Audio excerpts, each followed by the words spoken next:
ایسا رشتہ ہے خدا اور حسین کا، ایسا رشتہ ہے کہ پوری دنیا میں اگر کوئی جگہ یہ حق رکھتی ہے کہ اسے اللہ کا گھر کہا جائے تو وہ جگہ بس وہ ہے جہاں ذکر حسین ہوگا۔ توجہ اگر کوئی جگہ یہ حق رکھتی ہے کہ اسے اللہ کا گھر کہا جائے تو وہ ایک ہی جگہ ہے جہاں ذکر حسین ہوتا ہے۔ اب آپ مجھے سوال کر سکتے ہیں کہ ہم تو مسجد کو اللہ کا گھر کہتے ہیں اور آپ کہہ رہے ہیں کہ جہاں ذکر حسین ہو تو وہ اللہ کا گھر ہے، تو جناب والا مسجد اللہ کا گھر ہے اگر مسجد ہو۔ توجہ میں چودھری کربلا کے سامنے سے یہ توقع نہیں رکھتا کہ وہ مجھ سے پیچھے رہیں۔ مسجد اللہ کا گھر ہے اگر وہ مسجد ہو، لیکن یہیں سے شہر میں باہر نکل جائیے، یہاں پہ جتنی مسجدیں ہیں میں اپنی جگہ سے شروع کرتا ہوں، جہاں جائیں گے کہیں ہوگا شیعہ جامع مسجد، کہیں ہوگا جامع مسجد اہل حدیث، کہیں لکھا ہوگا جامع مسجد اہل سنت والجماعت۔ یہ اللہ کا گھر ہے تو نام فرقے کا کیوں لکھا ہے؟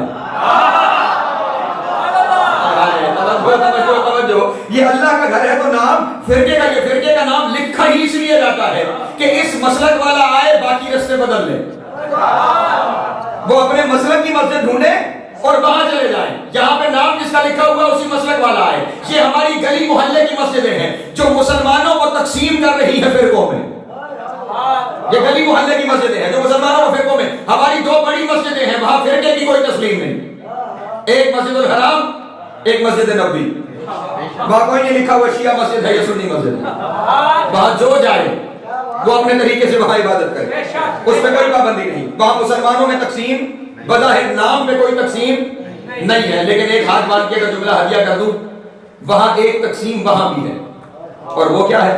آپ جیسے ہی حرم کے قریب جائیں گے ایک نیلے رنگ کا بورڈ لگا ہوا ہوگا، اس نیلے رنگ کے بورڈ پہ لکھا ہوا ہوگا مسلمان داخل ہو جائے غیر مسلم رستہ بدل لے۔ مسلمان داخل ہو جائے غیر مسلم اپنا رستہ بدل لے، اس کا مطلب یہ ہوا وہاں پہ بھی تقسیم ہے مگر انسانوں میں۔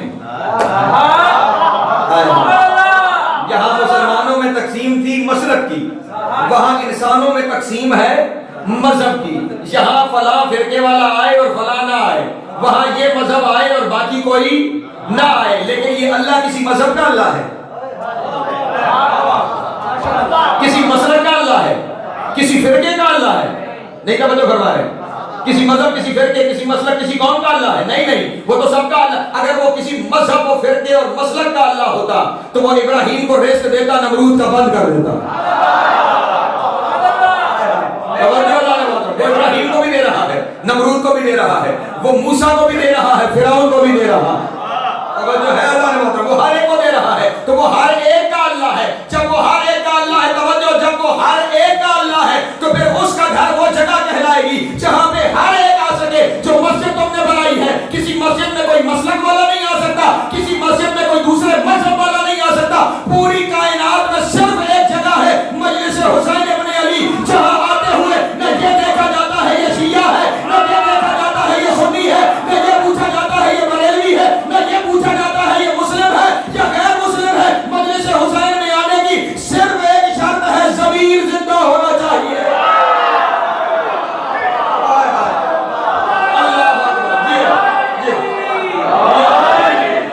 صرف ایک شرط ہے مجلس حسین میں آنے کی، ضمیر زندہ ہونا چاہیے۔ اگر ضمیر بیدار ہے، انسانیت زندہ ہے، تو پھر حسین کے دروازے پہ آنے سے کوئی چیز روک ہی نہیں سکتی۔ ہاں، اس لیے جہاں حسین کا ذکر ہوگا، اور یہاں پہ ایک مشورہ دیتا جاؤں تیزی سے اپنے دوستوں کو، اگر چاہتے ہو کہ تمہارا گھر بھی اللہ کا گھر ہو جائے تو ذکر حسین کرواؤ۔ ہاں، اس میں کیا نہیں کہ لوگ بہت ہوں، خود ہی چند لوگ بیٹھا کرو، حسین کا ذکر کیا کرو، گھر تمہارا ہوگا اللہ کا ہو جائے گا، برکتیں اور رحمتیں نزول شروع ہو جائے گا ذکر حسین کے ساتھ۔ کیونکہ اچھا یہ گھر والا معاملہ بھی میرے پروگرام میں نہیں تھا، لیکن جملہ آ گیا اور مجھ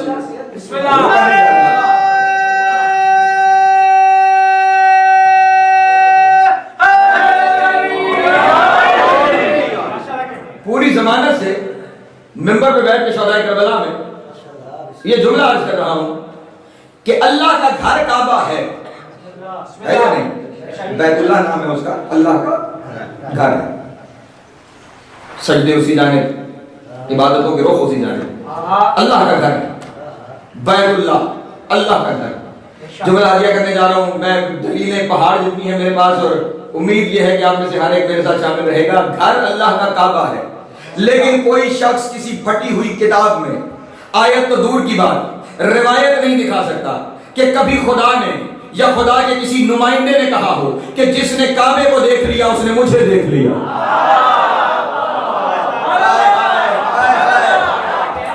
اللہ اکبر، جملہ عالیہ کرنے جا رہا ہوں، خدا را جاگنا، کسی کتاب میں یہ روایت نہیں ملے گی کہ جس نے کعبے کی زیارت کر لی اس نے میری زیارت کر لی، جس نے کعبے کو دیکھ لیا اس نے مجھے دیکھ لیا۔ لیکن آؤ میں تمہیں زبان وحی ترجمان سے یہ روایت دکھاتا ہوں۔ کعبے کے بارے میں روایت نہیں ہے کہ جس نے کعبے کو دیکھا اس نے اللہ کو دیکھ لیا، لیکن یہ ضرور حدیث ہے، من زارا قبر الحسین فی کربلا فقد زار اللہ علی عرشہ، جس نے کربلا میں قبر حسین کی زیارت کر لی بس ایسے ہے جیسے اس نے عرش پہ اللہ کی زیارت کر لی۔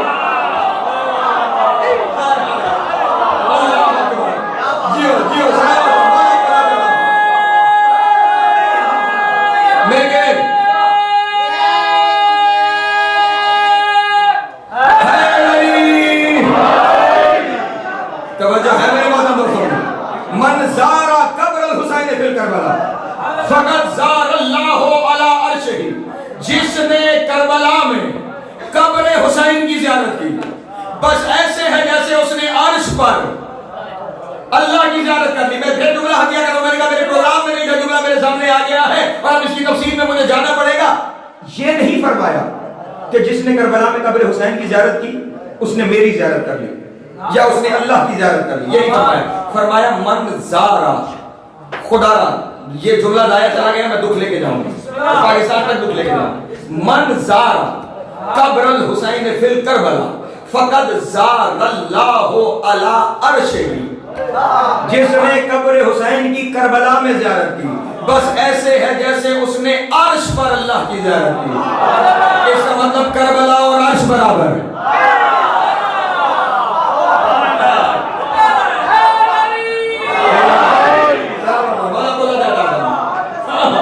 کربلا اور عرش برابر، اور لیکن یہ بھی میں نے کہہ دیا کہ کربلا اور عرش برابر۔ میرے مولا بس یہ ایک ہی موضوع ایسا ہے کہ جس پہ اگر چاہوں تو ایک نہیں 10 مجلسیں اسی موضوع پر، اسی موضوع پہ پڑھی جا سکتی ہیں۔ قرآن توجہ کرنا، اسی موضوع پہ، صرف اسی زیارت حسین کے موضوع پر 10 مجالس پڑھی جا سکتی ہیں۔ اور چلے یہاں پہنچتے ہوئے آپ کے سامنے یہ بھی عرض کرتا چلوں کہ جناب یاور شاہ صاحب اور محمد علی شاہ صاحب کی مسلسل کوششوں اور محبتوں کا یہ نتیجہ ہے کہ انشاءاللہ اس سال عشرہ محرم الحرام میں آپ کے سامنے اسی بارگاہ میں روزانہ خطاب کیا۔